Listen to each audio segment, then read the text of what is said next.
आज हम बात करेंगे एक ऐसे मिसाइल की जो सिर्फ भारत के लिए एक शक्ति का प्रतीक नहीं बल्कि पूरे वर्ल्ड के लिए एक मिसाल है। कैसे एक डेवलपिंग नेशन ने रिसर्च, टेक्नोलॉजी और विजन के जरिए एक ग्लोबल डिफेंस एक्सपोर्टर बनने का सपना पूरा किया।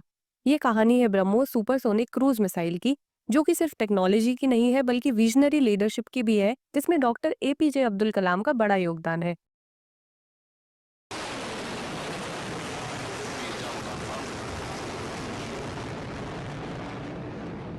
1962 सीनो इंडिया वॉर के दौरान भारत के पास बेसिक वेपन्स की कमी थी। रडार, फाइटर जेट्स और इवन सोल्जर्स के बूट्स तक इंपोर्ट होते थे। 1971 में भी सोवियत सपोर्ट के बिना यूएस नेवी का प्रेशर टैकल करना मुश्किल होता। 1947 से 1990 तक भारत फॉरेन एड पर डिपेंडेंट था, लेकिन ये कमी एक सीख बनी कि अपने वेपन्स खुद बनाना ही स्ट्रैटेजिक फ्रीडम का असली रास्ता है। और इसी दौरान भारत ने मिसाइल प्रोग्राम पर काम शुरू किया और यहाँ से डॉक्टर एपीजे अब्दुल कलाम का विजन आगे आया। डॉक्टर कलाम ने 1983 में integrated guided missile development program IGMDP launch किया, जिसमें पृथ्वी, अग्नि, आकाश, त्रिशूल जैसे मिसाइल डिजाइन हुए।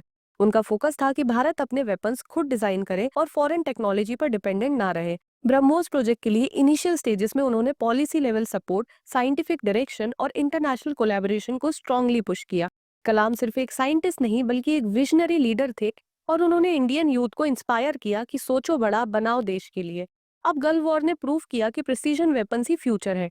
1998 में डीआरडीओ रशिया के एनपीओएम ने ब्रह्मोस एरोस्पेस बनाया, जिसमें इंडिया का 50.5% और रशिया का 49.5% स्टेक था। ब्रह्मोस नाम दो नदियों दैट इज ब्रह्मपुत्रा और मॉस्कोवा से लिया गया, जो दोनों देशों के स्ट्रैटेजिक बॉन्ड को दिखाता है। 2001 में पहला टेस्ट सक्सेसफुल रहा, जिसके बाद इंडिया ने मिसाइल टेक्नोलॉजी में एक नई स्पीड सेट की।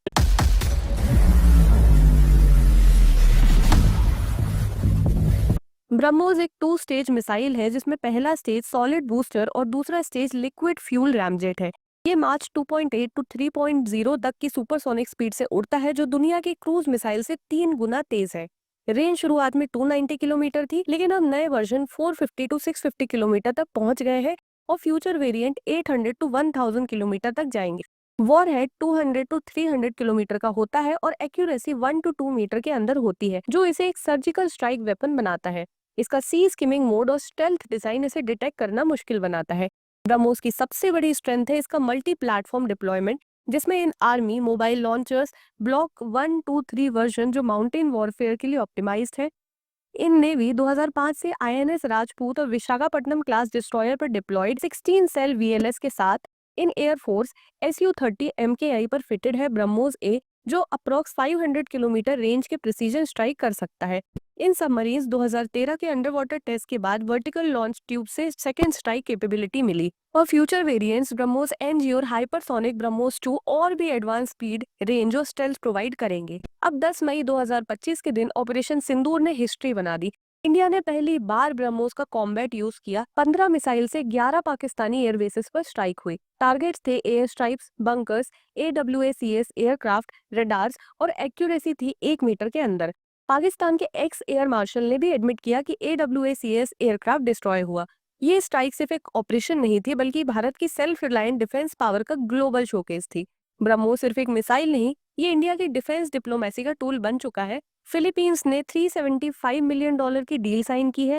वियतनाम $700 मिलियन की डील फाइनलाइज कर रहा है और ब्राजील, यूएई, इंडोनेशिया जैसे 14 प्लस नेशंस इसमें इंटरेस्ट दिखा रहे हैं। ऑल्सो 2016-17 में 1522 करोड़ से बढ़कर फाइनेंशियल ईयर 2025 में भारत के डिफेंस एक्सपोर्ट 23,622 करोड़ हो गए हैं। दैट इज 334% की ग्रोथ। ब्रह्मोस ने दिखाया कि इंडिजीनियस टेक से भारत सिर्फ अपने लिए नहीं बल्कि दुनिया के लिए भी सिक्योरिटी प्रोवाइडर बन सकता है। ब्रह्मोस एक मिसाइल से ज्यादा भारत के सपने का परिणाम है, जो विजनरी जैसे डॉक्टर एपीजे अब्दुल कलाम ने शुरू किया।